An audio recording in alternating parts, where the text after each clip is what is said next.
power, respect, absolute control.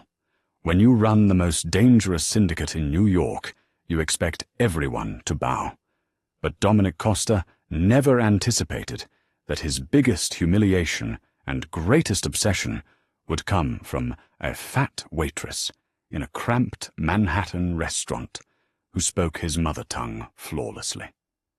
Fluorescent lights buzzed mercilessly in the back kitchen of Trattoria Bellini, casting a harsh glare on the chaotic dinner rush.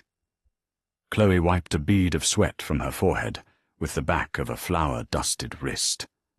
At 240 pounds, the physical toll of a double shift in a high-end, fast-paced Italian restaurant was no joke.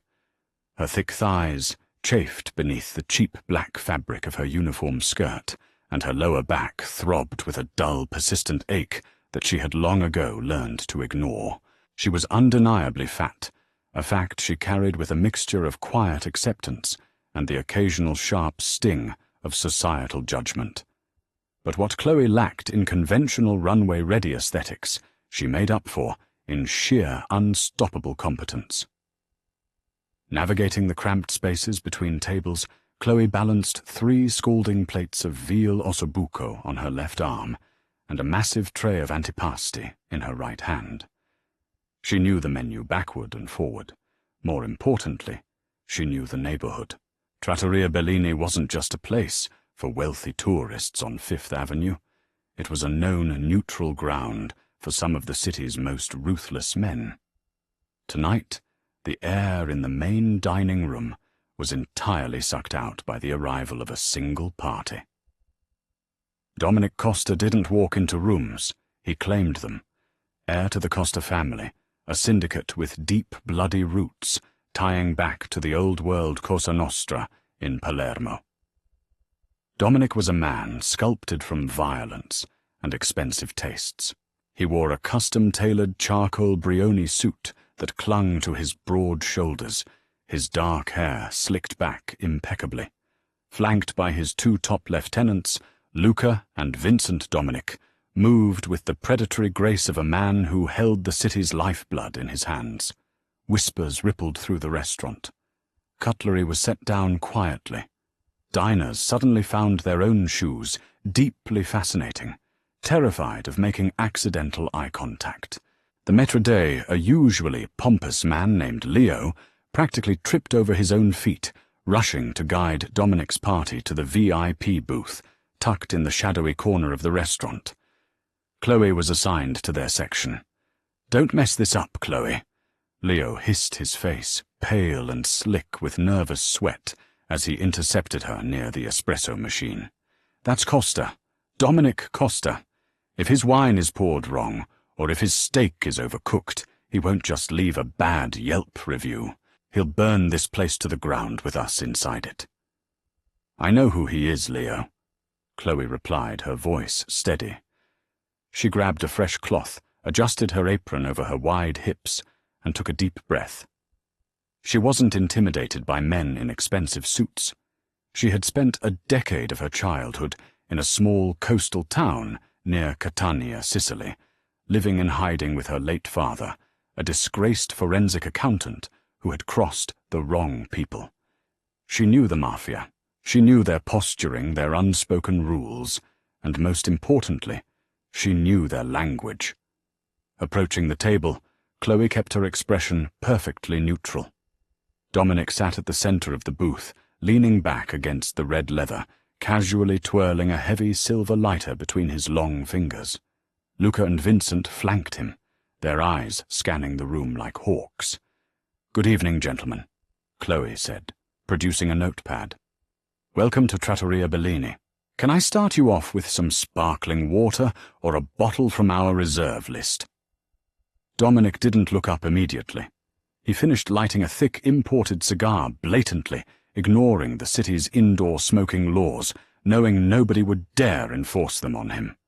He exhaled a plume of blue smoke, and slowly his dark, calculating eyes drifted upward. His gaze raked over her. It was not a look of interest. It was a thorough, degrading appraisal. He took in her round face, the thick curves of her waist, and the way her apron strings dug into the soft flesh of her sides. A cruel, arrogant smirk touched the corner of his lips. He turned to his men. Instead of addressing her in English, Dominic shifted effortlessly into a rapid, thick Sicilian dialect, the kind of hyper-regional slang that even mainland Italians struggled to comprehend. "Guarda questa," Dominic sneered to Luca, his voice dripping with aristocratic contempt. "Look at this one. They feed the pigs exceptionally well in America. I'm surprised she can even walk to the table. We'd better order double, or she'll eat half our plates in the kitchen before they even reach us." Luca and Vincent chuckled low and guttural, sharing a look of cruel amusement. They assumed, as everyone did, that this overweight, thoroughly American-looking waitress with the name tag Chloe was just another clueless local, completely ignorant of the venom being spit right in front of her face. Chloe's pen froze on the paper. For a fraction of a second, the humiliation burned hot in her chest. It was a familiar, tired script. Society always reduced her to her size, stripping away her intellect, her history, and her dignity, just because she carried extra weight. But the humiliation vanished instantly, eclipsed by a surging, icy wave of pure defiance. Her father had taught her the Sicilian dialect to survive, to understand when the wolves were at the door. He hadn't taught her to cower. She took a slow, deliberate breath, letting the heavy silence stretch for one agonizing second. Chloe did not look away. She did not blush. She did not retreat. Instead, she clicked her pen shut with a sharp, echoing snap that cut through the low hum of the dining room. She leaned forward slightly, resting her knuckles on the edge of their white-clothed table, bringing herself uncomfortably close to Dominic's personal space. When she spoke, her voice wasn't the polite, high-pitched customer service tone she had used moments before. It was low, raspy, and laced with the exact same harsh, rolling, regional accent Dominic had just used.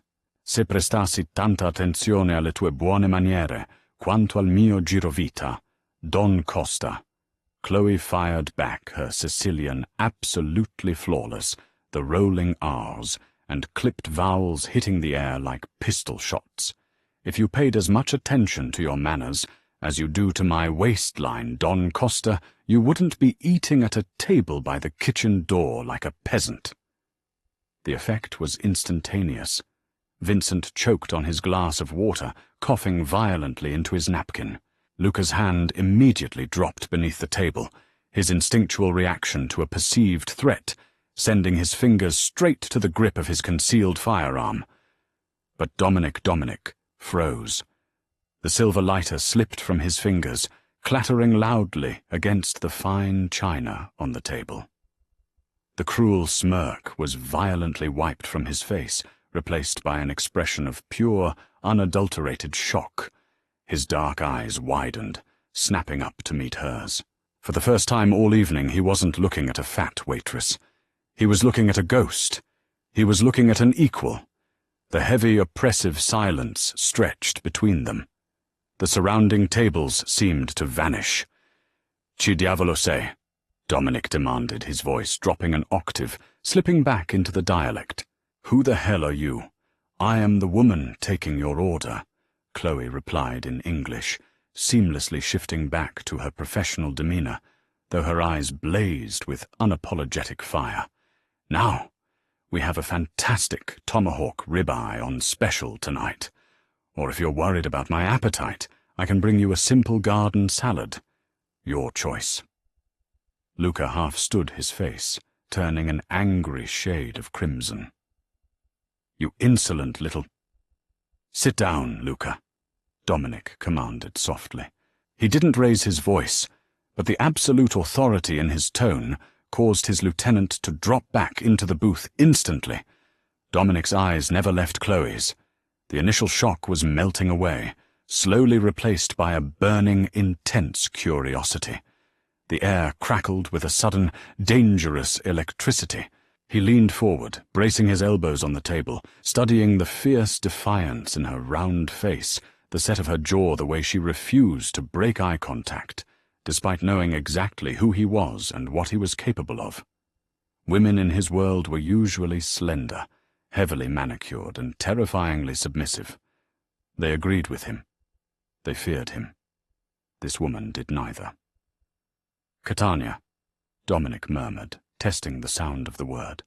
He recognized the specific inflection in her accent. It wasn't just general Sicilian. It was Eastern. It was the streets of Catania. "You learned to speak on the Eastern Coast. Who taught you?" "My father." Chloe answered, keeping her tone clipped and guarded. "And he taught me that true men of respect don't need to insult the working class to feel powerful." Dominic let out a sudden bark-like laugh that startled even his own men. It wasn't a mocking laugh. It was genuine. It was the sound of a man who was utterly, completely captivated. "I apologize," Dominic said smoothly, switching to perfect, unaccented English. He reached out slowly, moving his water glass to the side, clearing the space between them, as if removing a barrier. "You are right. It was a crude peasant's remark. I am Dominic. I know who you are. The whole city knows who you are," Chloe said, unyielding. "And yet you stand here lecturing me." Dominic observed a dangerous smirk returning to his lips, though this one was devoid of the earlier disgust. It was predatory, intrigued. "Tell me your name." "Chloe. Your last name Chloe from Catania." Chloe hesitated. Her last name was Evans, adopted by her father after they fled. But giving him any personal information felt like handing a loaded gun to a madman. "Just Chloe. Now are you ordering, or are you just going to interrogate me while my other tables wait?" Dominic held her gaze for 3 long seconds. He was a man who took what he wanted. And right now he realized with a strange, twisting sensation in his chest that he wanted to know absolutely everything about this woman. He wanted to know how she carried her weight with such armor, how she learned his language, and how she managed to make him feel utterly off balance with a single sentence. "The ribeye," Dominic finally said, leaning back. "Rare. And bring 2 bottles of your best Barolo." "Right away," Chloe said, turning on her heel. "And Chloe," Dominic called out, just as she took a step. She paused, looking back over her shoulder. Dominic's eyes were dark, tracking the curve of her hips as she stood her ground. "You are the only one who serves this table tonight. Nobody else. Do you understand?" Chloe didn't nod. She just gave him a sharp, knowing look and walked away toward the kitchen. As the swinging doors closed behind her, Dominic Costa reached down and picked up his silver lighter. He ignited it, staring into the small flame. For the first time in 10 years, the ruthless boss of the Costa family wasn't thinking about territory money or blood. He was thinking about a waitress who had just put him perfectly, beautifully in his place. Service dragged on for another 3 grueling hours, but the atmosphere inside Trattoria Bellini had fundamentally shifted. Every time Chloe stepped out of the kitchen, she felt the heavy, undeniable weight of Dominic Costa's gaze tracking her. He didn't stare like a predator waiting to strike. He watched her like a man trying to decipher a complex, ancient text. He noted the way she carried the heavy trays without a tremor, the way she effortlessly commanded the bus boys in rapid Spanish, and the proud, unyielding posture she maintained despite her obvious exhaustion.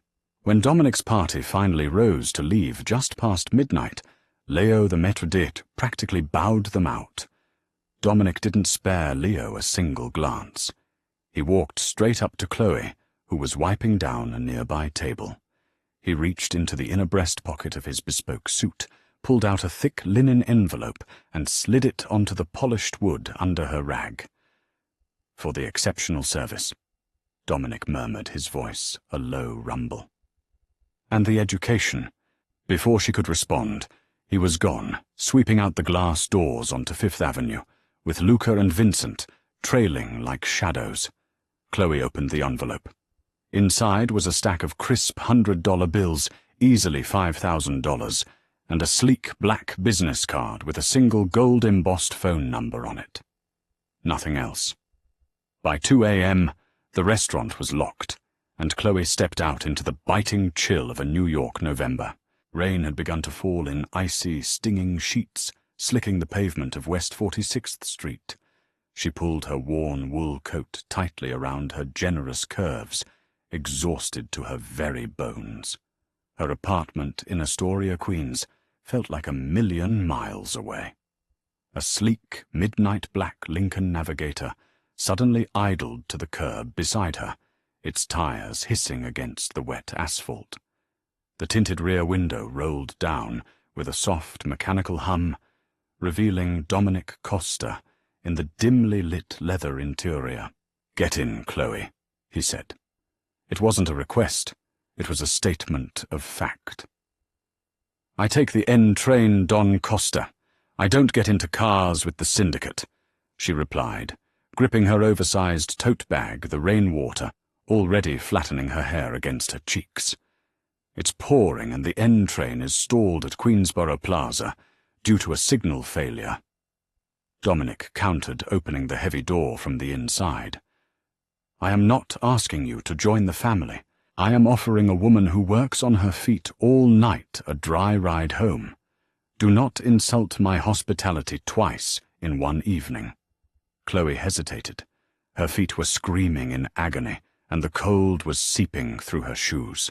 With a heavy sigh that conveyed her immense reluctance, she climbed into the sprawling back seat, bringing a gust of cold rain with her. The door clicked shut, enveloping her in the rich scent of fine leather, expensive cologne, and danger. "Astoria," she told the driver through the partition, not looking at Dominic. As the SUV smoothly merged into the desolate late-night traffic, the silence between them was thick and charged. Dominic poured 2 glasses of amber liquid from a crystal decanter, built into the console, offering one to her. She took it cautiously. "Evans is a fake name," Dominic stated quietly, staring out the window at the blurred city lights. "I had Vincent make a few calls while we ate our ribeye. Chloe Evans doesn't exist before 2012. But a girl named Chloe Rossi, daughter of Andrew Rossi, vanished from Catania right around that time." Chloe's blood turned to absolute ice. The glass in her hand trembled. Andrew Rossi, her father, the brilliant forensic accountant who had discovered $3 million missing from the Lucchese family's offshore accounts, only to realize the theft was an inside job by a treacherous underboss. To save his life and hers, Andrew had stolen the ledgers as insurance and fled to America. He had died of a heart attack 2 years ago, taking the location of the ledgers to his grave. "If you know who I am," Chloe whispered, her voice tight with suppressed terror, "then why am I still breathing? The Lucchese family has a bounty on the Rossi name." Dominic turned his head slowly, his dark eyes locking onto hers in the shadowy cabin. "Because the Lucchese family are animals, and I am a businessman, and more importantly, because I do not care about a dead man's ledgers. I care about the woman who stood up to me." He shifted closer, erasing the distance between them on the wide bench seat.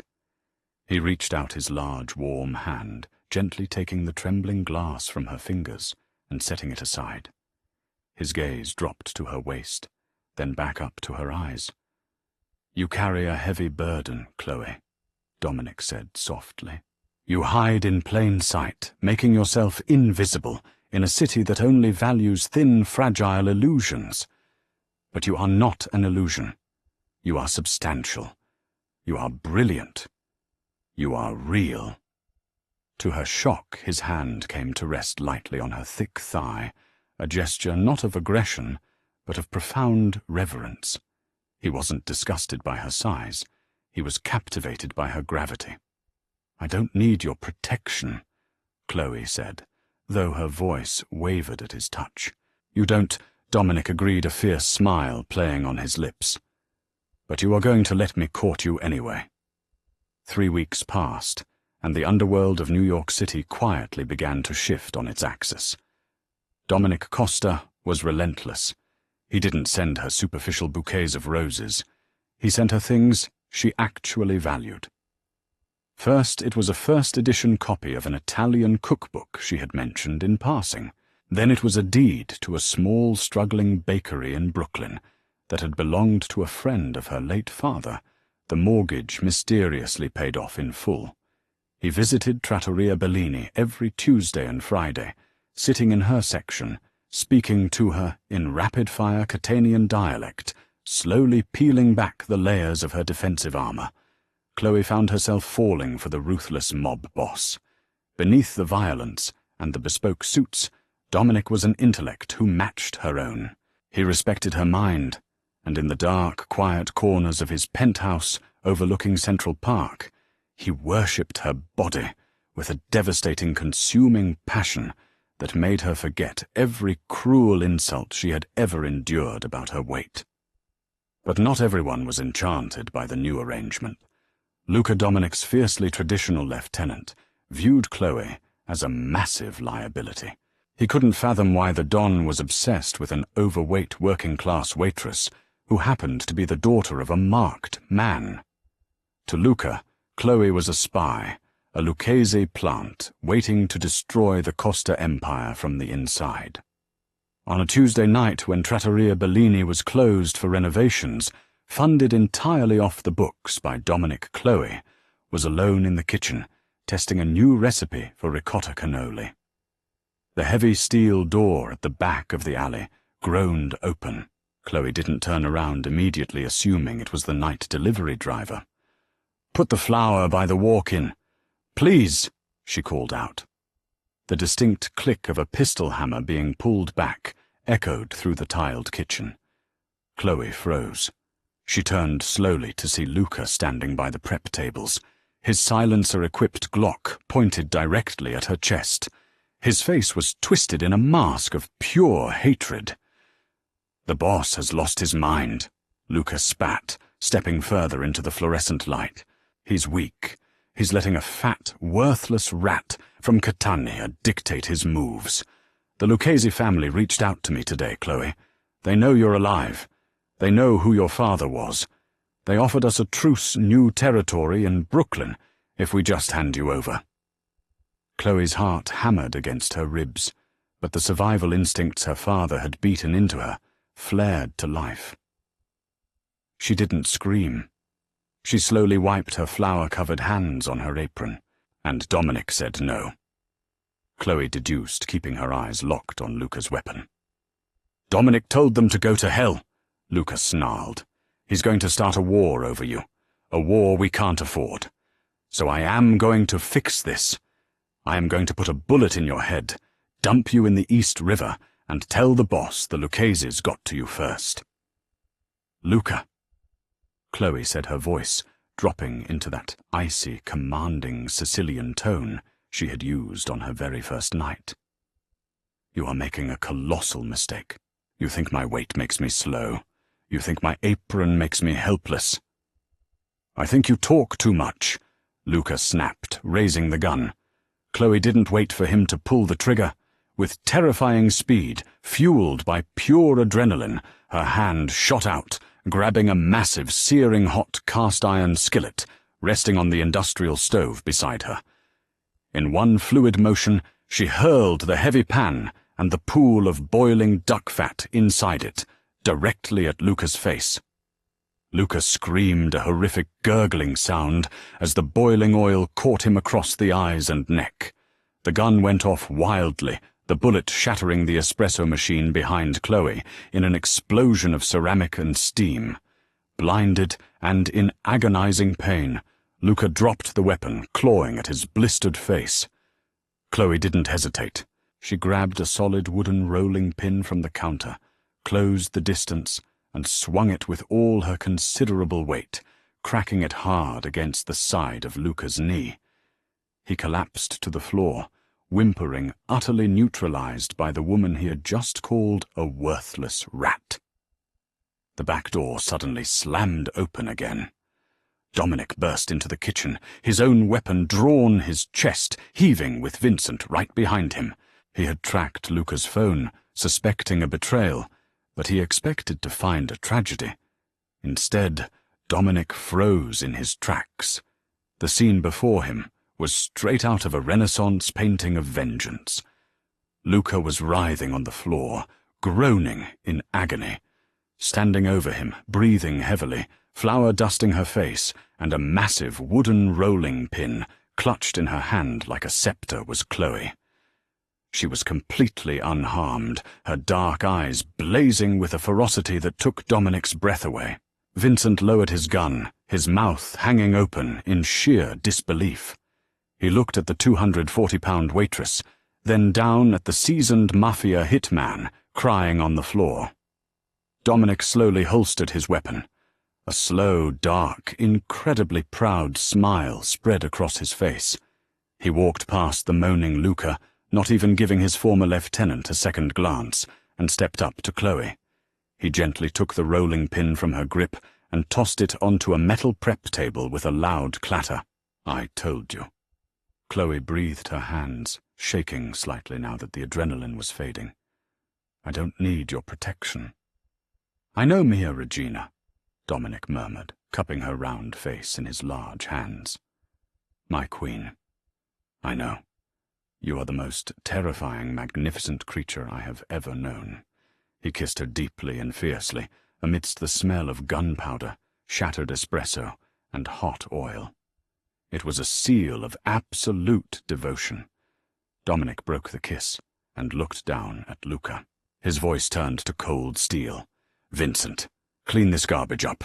If he survives the burns, take him to the warehouse. He will beg for death by the time I am done with him." "Yes, boss," Vincent said, quickly, rushing forward. He looked at Chloe with a newly minted, profound respect. "Are you okay, Miss Chloe?" "I'm fine, Vincent," she said, straightening her apron. "Just a little mess in my kitchen." Dominic wrapped his arm around her thick waist, pulling her flush against his side. He didn't care about the flour ruining his suit. He had finally found his equal. The Costa family was about to face a war with the Lucchese syndicate, but as Dominic looked at the fierce, brilliant, unapologetic woman in his arms, he knew they wouldn't just survive it. They would conquer it all. Because New York was about to learn a very hard lesson. You never ever underestimate a Sicilian woman, especially one who knows exactly how much space she deserves to take up. Did you see that twist coming? Chloe absolutely destroyed Luca, and proved she is not someone to mess with. Completely flipping the script on the Mafia boss trope. If you loved seeing this fierce, curvy queen claim her throne and put the underworld in its place, smash that like button right now. Share this video with fellow Mafia romance fans, and don't forget to subscribe so you never miss another epic, pulse-pounding story. Drop a comment below with your favorite moment.